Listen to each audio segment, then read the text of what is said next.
오늘의 주요 뉴스입니다. 국가 초고성능 컴퓨터 6호기가 6차례의 입찰 끝에 드디어 계약을 마치고 본격적인 도입에 들어갔습니다. 정부는 내년 상반기 완성을 목표로 GPU 8,000장 이상을 탑재한 세계 10위 이내 고성능 컴퓨터를 구축한다는 방침입니다. 국내 연구진이 바이러스에 대한 면역 반응을 조절하는 슬러프 단백질을 발견했습니다. 연구진은 자가 면역 질환 환자의 조직을 대상으로 바이러스 자극 실험을 진행해 슬러프 단백질을 억제했을 때 면역 반응이 현저히 감소한 것을 확인했습니다.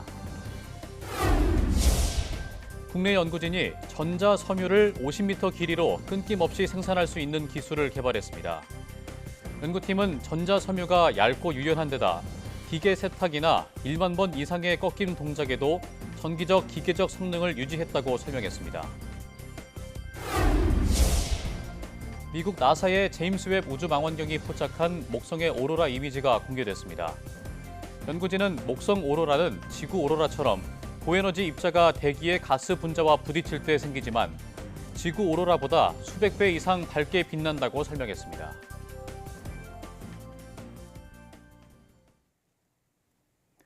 여러분 안녕하십니까? 사이언스 투데이 시작합니다. 한국형 AI로 기대를 모은 슈퍼컴퓨터 6호기가 6차례의 입찰 끝에 드디어 계약을 마치고 구축 절차에 들어갑니다. GPU를 8,000장 이상 탑재한 세계 10위 이내 고성능 컴퓨터로 연구 개발의 생산성이 크게 높아질 것으로 기대됩니다. 보도에 박나영 기자입니다. 예산 문제 등으로 5차례나 입찰에 실패했던 국가 초고성능 컴퓨터, 이른바 슈퍼컴 6호기 구축 사업이 마침내 정상 궤도에 올랐습니다. 정부는 최근 글로벌 컴퓨터 제조사 HPE와 슈퍼컴 6호기 구축을 위해 3,825억 원 규모의 계약을 체결했다고 밝혔습니다. 이번에 도입될 6호기는 현재 운영 중인 5호기보다 성능이 크게 향상될 예정입니다. 최신 GPU 8,496장을 탑재해 계산 성능은 무려 23배 높아지고 저장 공간과 네트워크 대역폭은 각각 10배와 4배씩 늘어나게 됩니다. 이런 성능은 전 세계 슈퍼컴퓨터와 비교했을 때 10위권 이내 수준입니다. 이번 슈퍼컴 6호기 도입으로 대규모 과학-공학 계산, 초거대 AI 모델 연구를 하는 데 유리해져 국가 연구개발 생산성 제고에 도움이 될 거라는 전망입니다. 앞으로 슈퍼컴 6호기를 신속히 구축해서 초고대 계산과학, 데이터 분석, AI 활용, R&D 등 중규모 이상의 다양한 수요를 신속히 지원하고자 합니다. 연구자들이 마음껏 연구할 수 있는 국가 초고성능 컴퓨팅 여건 조성을 위해 앞으로도 최선을 다하겠습니다. 정부는 내년 상반기에 슈퍼컴 6호기 구축을 완료하고 공식 서비스를 시작한다는 계획입니다. 또 활용 수요가 한꺼번에 몰릴 것을 대비해 자원 배분 비중을 설정하고 분야별 전문가 평가위원회도 설치한다는 방침입니다. YTN 사이언스 박나연입니다. 전류가 흘러 다양한 전자용품으로 활용할 수 있는 전자 섬유를 국내 연구진이 50m 길이로 끊김없이 생산할 수 있는 기술을 개발했습니다. 부산대 서울대 공동연구팀은 액체 금속 입자를 기능화된 고분자로 감싸는 복합화 기술을 개발해 전자 섬유의 안정적인 전도성과 뛰어난 신축성을 동시에 확보했다고 밝혔습니다. 특히 이번에 개발된 전자 섬유가 얇고 유연한 데다 기계 세탁이나 1만 번 이상의 꺾임 동작에도 전기적, 기계적 성능을 유지했다고 설명했습니다. 국내 연구진이 바이러스에 대한 면역 반응을 조절하는 슬러프 단백질을 발견했습니다. 카이스트 생명화학공학과 김유식 교수, 미국 플로리다 주립대 차승희 교수 공동연구팀은 슬러프 단백질이 바이러스 감염과 자가 면역 질환 모두에서 면역 스위치 역할을 한다는 것을 확인했다고 밝혔습니다. 연구팀은 자가 면역 질환 환자의 조직과 바이러스 자극을 모사한 실험 모델에서 슬러프 단백질을 억제했을 때 면역 반응이 현저히 감소했다고 설명했습니다. 또 슬러프 단백질이 미토콘드리아 유래 이중 가닥 RNA를 안정화하고 축적시켜 면역 반응을 강화한다는 작용 메커니즘도 규명했다고 덧붙였습니다. 연구팀은 이번 연구가 향후 감염병 대응과 자가 면역 질환 치료 전략 개발에 새로운 돌파구를 마련할 것이라고 기대했습니다.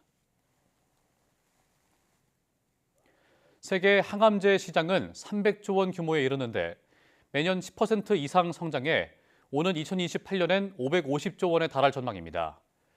세계 제약 바이오 업계 최대 행사인 미국 암연구학회 AACR에선 항암 치료의 새로운 패러다임으로 가짜 내성 치료가 제시됐습니다. 시카고에서 이승윤 특파원입니다. 항암 치료 분야의 올림픽으로 불리는 미국 암연구학회인 AACR, 파이자 등 세계 유수의 제약 바이오 기업들이 총 출동했습니다. 학회에서는 항암제를 통한 고형암 치료 실패 원인의 최대 50%가 암치료제가 암세포 내부로 투입되지 못하도록 막는 ECM, 세포의 기질 때문이라는 연구 결과가 발표됐습니다. 암치료가 어려운 건 암세포가 암치료제에 내성을 보여서라기보다는 잦은 약물 투여로 암세포에 방어벽이 생겨 약물과 면역세포가 종양의 중심부에 닿지 못하는 가짜 내성 때문이란 겁니다. It's like a fortress or castle. It's very hard for a drug to go deeper into the tumor tissue because fibroblast and ECM, they express so much of collagen. So even though your drug is fantastic or it's killing the cell, it won't be able to go in deeper. So you are killing on the surface. 이에 글로벌 제약 바이오 업계는 암세포 주변 환경을 암치료제가 잘 통과될 수 있도록 최적화시켜 가짜 내성을 극복하는 연구에 주목하고 있습니다. 국내 기업은 딱딱해진 방어벽을 정상화해 종양에 침투하는 물질이 항암 치료제와 같이 투약될 경우 치료 효과를 최대 80%까지 높일 수 있다는 연구 결과를 발표했습니다. 다양한 동물 실험 모델과 세포 실험 등 전 임상에서 입증된 이번 연구 결과에 가짜 내성 치료제가 전이까지 최대 80% 이상 줄여줄 수 있다는 내용도 포함됐습니다. 페니트리움의 장점은 암종을 가리지 않고 여러 암종에서 나타나는 ECM 경화 현상을 해결할 수 있다는 것이 장점입니다. 어떤 항암제와 같이 병용을 해도 그 효과가 그 내성이 극복이 되고 그리고 전이가 차단되는 효과를 저희가 발견을 했습니다. 기존 항암제의 침투를 돕는 특성상 글로벌 제약사와의 협업 가능성도 큰 상황. 세계 암치료제 시장은 300조 원에 달하고 매년 10% 이상씩 성장해 오는 2028년에는 550조 원에 이를 전망입니다. 이 거대 시장의 주도권을 잡기 위한 세계 제약 바이오 업계의 경쟁이 점점 치열해지고 있습니다. 시카고에서 YTN 이승윤입니다. 디지스트 에너지환경연구부 임성규 박사 연구팀은 압력을 통해 전기를 발생시키는 압전 섬유를 기반으로 산사태 감지 시스템을 개발했습니다.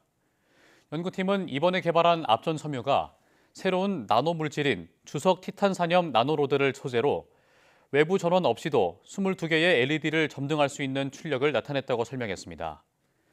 이를 통해 산사태와 같이 전원 공급이 어려운 상황에서도 집안의 압력을 감지해 무선으로 데이터를 전송할 수 있어 자연재해를 감지하는 데 유용할 것이라고 기대했습니다. 환경부는 올여름 홍수 피해를 줄이기 위해 위험을 빠르게 인지하고 일제히 전파하는 대응 체계를 구축하겠다고 발표했습니다. 인공지능과 3차원 가상 모형 기술을 활용해 홍수 위험을 신속하게 판단하고 홍수 위험 안내 문자와 내비게이션 전파 대상을 전국 933곳 수위 관측소 전체로 확대하기로 했습니다. 국가 하천 2,700여 곳 중 1,000여 곳에는 사람과 차량을 자동 인식하는 폐쇄회로 카메라를 설치해 사람이 미처 확인하지 못한 위험 상황에 대처할 계획이라고 밝혔습니다. 폭우와 폭설 같은 기상현상을 예측하는 수치 예보 모델이 한층 더 정밀해지면서 예측이 어려웠던 국지적인 집중호우도 더욱 정확하게 알릴 수 있을 것으로 보입니다. 기상청은 한국형 수치 예보 모델이 기존에는 12km 간격으로 예보됐지만 이제는 8km 간격으로 좁아져 더욱 작은 규모의 구름 발달 상황도 예측할 수 있게 됐다고 밝혔습니다. 예측 격자가 12km에서 8km로 촘촘해지면서 2022년 중부지방 폭우처럼 좁은 지역에 집중된 극한호우의 예측 정확도도 크게 높아졌습니다. 스마트폰 시장의 치열한 경쟁이 이번엔 AI에 이어 두께 싸움으로 옮겨갔습니다. 삼성전자가 애플에 앞서 역대 가장 얇고 가벼운 스마트폰을 출시하며 슬림화 경쟁의 포문을 열었습니다. 박기환 기자가 취재했습니다. 스마트폰을 옆으로 세웠더니 연필 한 자루보다 더 얇고 무게는 라면 한 봉지 정도로 가볍습니다. AI를 품고 돌아온 갤럭시 S25 엣지입니다. 초슬림, 초경량 디자인에 강력한 성능까지 갖춘 그 건조한 내구성까지 모두 담았습니다. 세계에서 처음으로 갤럭시 S25 엣지를 공개하게 되었고, 갤럭시 S25 엣지는 삼성이 올해 초 출시한 전작들보다도 압도적인 얇기를 자랑합니다.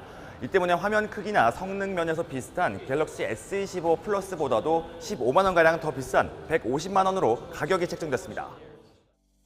더 얇은 스마트폰을 위해 강한 신소재를 도입하고 내부 구조까지 바꿨습니다.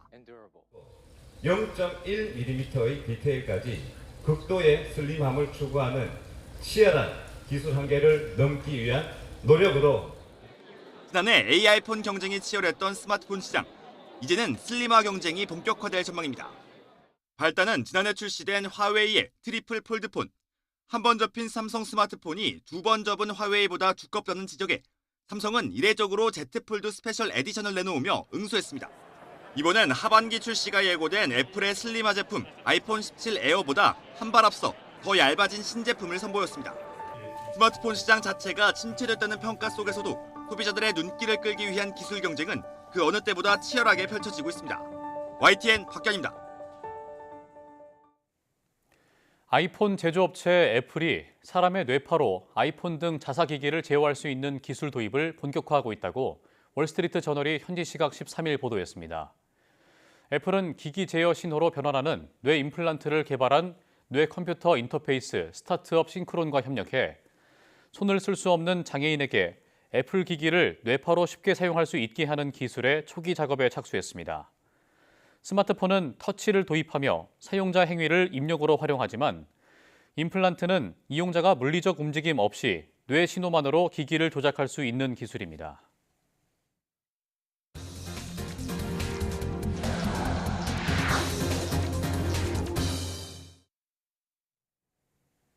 미국 나사의 제임스 웹 우주망원경이 포착한 목성의 오로라 이미지가 공개됐습니다. 영국 레세스터대 연구진은 목성 오로라 이미지를 분석한 결과 목성 오로라는 지구 오로라보다 수백 배 이상 밝게 빛난다고 설명했습니다. 또 목성 오로라도 지구 오로라처럼 고에너지 입자가 대기의 가스 분자와 부딪힐 때 생긴다고 덧붙였습니다. 목성 오로라는 지난 2023년 12월 25일 촬영된 것으로 나사는 최근 국제학술지 네이처 커뮤니케이션스에 이미지를 공개했습니다. 국립중앙과학관이 올해 처음 국가기념일로 지정된 우주항공의 날을 맞아 다양한 체험 행사를 개최합니다. 오는 24일 하루 동안 열리는 이번 행사는 한국 SF 100년을 돌아보는 초청 강연과 우주 환경에서 우리 몸의 변화와 우주 법의학에 대해 알아보는 토크쇼 등으로 구성됩니다.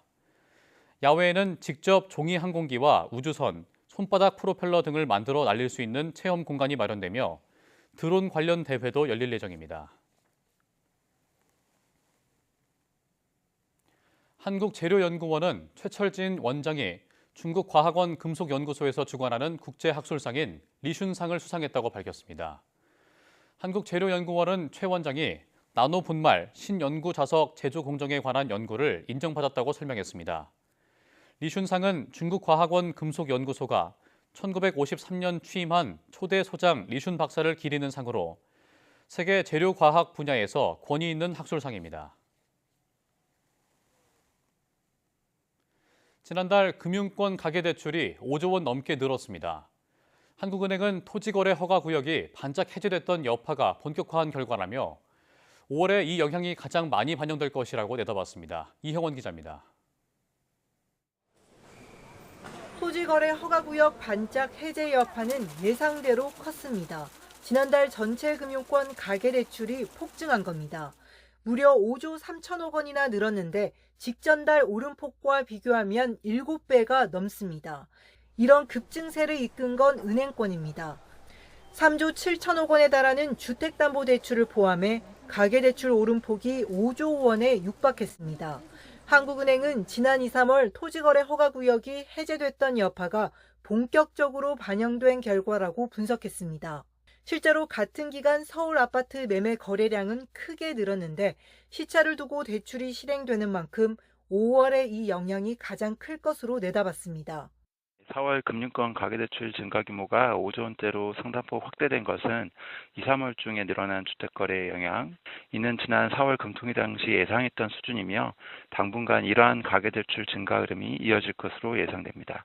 금융당국은 토지거래 허가구역 확대 지정으로 서울 주택시장이 다소 진정됐다면서도 금리 인하 기조 속에 오는 7월 규제 강화 전 대출 수요가 몰릴 수 있다는 점을 우려 요소로 꼽았습니다. 7월 이제 3단계 스트레스 DSR이 시행이 되면 그 기간 동안에 이제 몰리지 않을까 하는 부분인데 강화되는 제도가 시행이 되면 그런 효과가 나타날 수가 있습니다. 이에 가계대출이 크게 늘 수 있는 만큼 월별, 지역별 점검을 강화하고 금융회사의 자율 관리를 유도한다는 방침입니다. YTN 이영훈입니다. 정부가 미국 관세 정책으로 피해를 본 대미 수출 기업에 대해 정책자금 4조 6천억 원을 추가 투입합니다. 정부는 김범석 기획재정부 장관 대행 주재로 경제관계장관회의를 열고 미국 관세 대응 중소기업 추가 지원 방안을 발표했습니다. 정부는 오는 7월 9일 미국 상호관세 발효를 앞두고 대미 수출 기업에 대해 위기 극복 특례 보증 4조 2천억 원과 긴급 경영자금 4천억 원을 추가 공급하기로 했습니다. 또 대형 물류사와 협업해 해외 배송 서비스 이용료 할인을 10%에서 15%로 높이기로 했습니다. SK텔레콤은 복제 유심 피해 예방 효과가 큰 유심 보호 서비스를 해외 로밍 중에도 이용할 수 있게 되면서 국내외 모든 가입자의 자동 가입도 마무리했다고 밝혔습니다. SK텔레콤은 해외에 장기 체류하거나 로밍 중인 고객 등 165만 명에 대해 유심 보호 서비스를 자동 가입 조치했다며 이같이 밝혔습니다. 그동안 해외 로밍 중에 유심 보호 서비스를 사용할 수 없었던 가입자들까지 자동 가입시키면서 SKT망을 사용하는 알뜰폰까지 모두 2,500만 명에 이르는 이용자의 가입이 끝났습니다. YTN은 공동구매 등으로 사람을 유인해 돈을 가로채는 이른바 팀미션 사기 범죄에 대해 연속 보도하고 있습니다. 팀미션 사기 피해자들은 보이스피싱이 아니라는 이유로 피해 구제 요청을 거절당했다고 호소했습니다. 법에 어떤 빈틈이 있는 건지 윤태인 기자가 보도합니다. 팀미션 사기로 1억여 원을 뜯긴 A씨도 1,400만 원가량을 잃은 B씨도 사기라는 걸 알고 바로 은행에 전화했지만 소용이 없었습니다. 보이스피싱이 아니라서 안 된대요. 돈을 잃을 걸 알면서도 보냈기 때문에 법에 보이스피싱만 변제가 되지 그런 거는 변제가 안 된다는 거예요. 만약 보이스피싱 피해자라면 지급정지 제도를 이용할 수 있습니다. 돈이 빠져나가기 전에 범죄 계좌를 동결하고 피해금을 되돌려받을 수 있는 건데 문제는 팀미션 피해자들은 이런 제도의 도움을 받을 수 없다는 겁니다. 통신사기 피해 환급법을 보면 지급정지는 보이스피싱을 당했을 때만 이용할 수 있습니다. 재화의 공급 또는 용역의 제공 등을 가장한 행위는 제외한다는 규정 때문인데 팀미션의 경우 결국 사기였지만 자기 돈을 투입해 공동구매에 참여한 행위가 여기에 해당한다는 겁니다. 무분별하게 계좌가 정지돼 선의의 피해자가 나오거나 전자상거래를 위축시키는 것을 막기 위해 단서 조항을 넣은 겁니다. 중고나라 사기 이런 것까지 다 지급정지를 할 수는 없잖아요. 그런 취지로 이렇게 만들었었던 거예요. 지급정지를 해줄 수 없다라는 게 이제 금융기관들의 입장이고요. 지난 21대 국회에서 경찰청 산하에 사기정보 분석원을 두고 각종 신종 사기 사건도 지급정지 요청 등을 할 수 있게 하는 법안이 발의됐지만 법무부를 포함한 정부 부처의 이견으로 폐기됐습니다. 경찰은 신종 사기 수법에 대한 대응을 강화하기 위해 새롭게 입법을 추진한다는 방침입니다. 그 조직적인 다중 피해 사기에 대해서도 계좌 정지나 전화번호 이용 중지를 할 수 있도록 하는 게 주요 내용입니다. 사기 피해자들이 속수무책으로 당하는 것을 막기 위해 제도의 빈틈을 없애달라는 요구가 커지고 있습니다. YTN 윤태인입니다.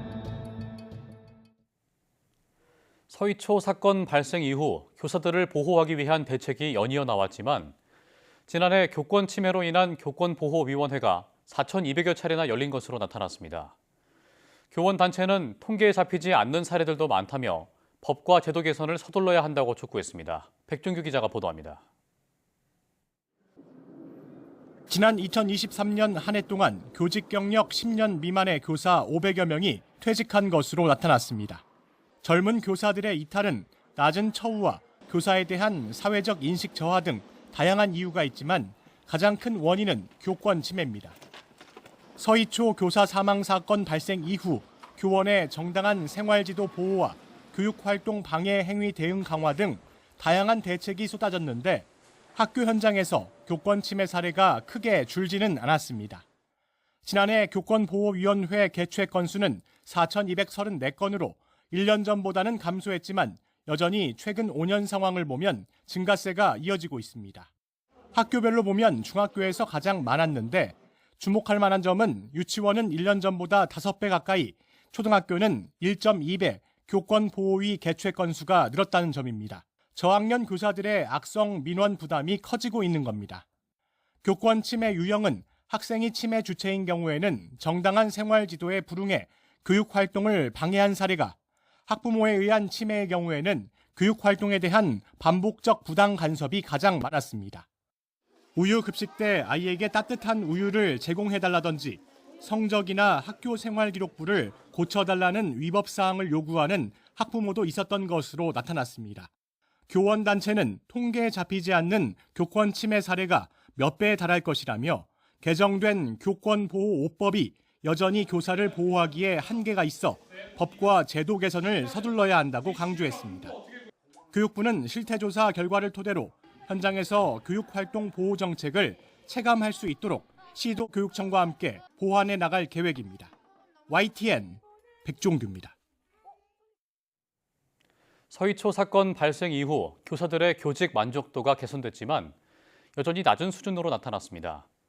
교사노동조합연맹이 스승의 날을 맞아 지난달 23일부터 7일까지 전국 교사 8,254명을 대상으로 설문조사를 벌인 결과 교직 생활에 대한 만족 응답률이 32.7%로 나타났습니다. 교직 생활 만족도에 대한 점수도 5점 만점에 2.9점으로 나타났고 교사라는 직업이 사회에서 존중받고 있느냐는 질문에는 64.9%가 그렇지 않다고 답했습니다.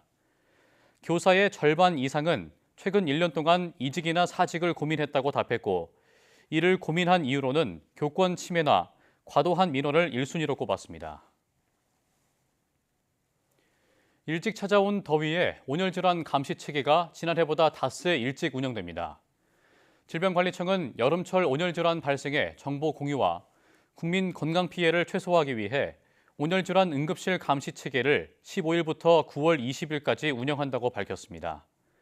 온열질환 응급실 감시 체계는 전국 500여 개 응급실 운영 의료기관과 보건소와 지자체, 질병관리청이 협력해 온열질환자를 파악하고 일일이 감시하기 위해 운영됩니다. 올해는 감시 체계를 역대 가장 빨리 시작해 가장 오랫동안 가동하는데 긴 더위에 온열질환 피해가 늘고 있기 때문입니다.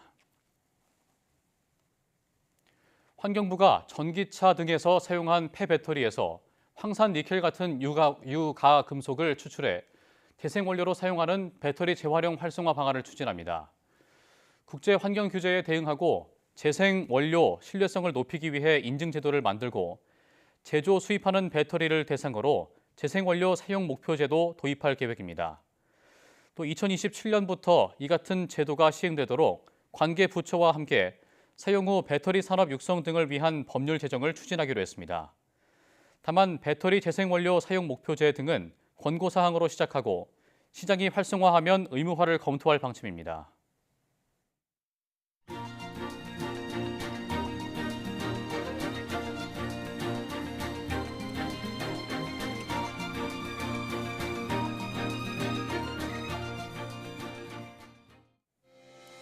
올여름 홍수 위험을 신속히 판단하기 위해 인공지능과 3차원 가상 모형 기술이 활용된다는 소식을 전해드렸는데요. 극한 호우가 우려되는 올여름 장마철에 과학기술을 잘 활용해서 피해가 없도록 잘 대비해야겠습니다. 뉴스 마칩니다. 고맙습니다.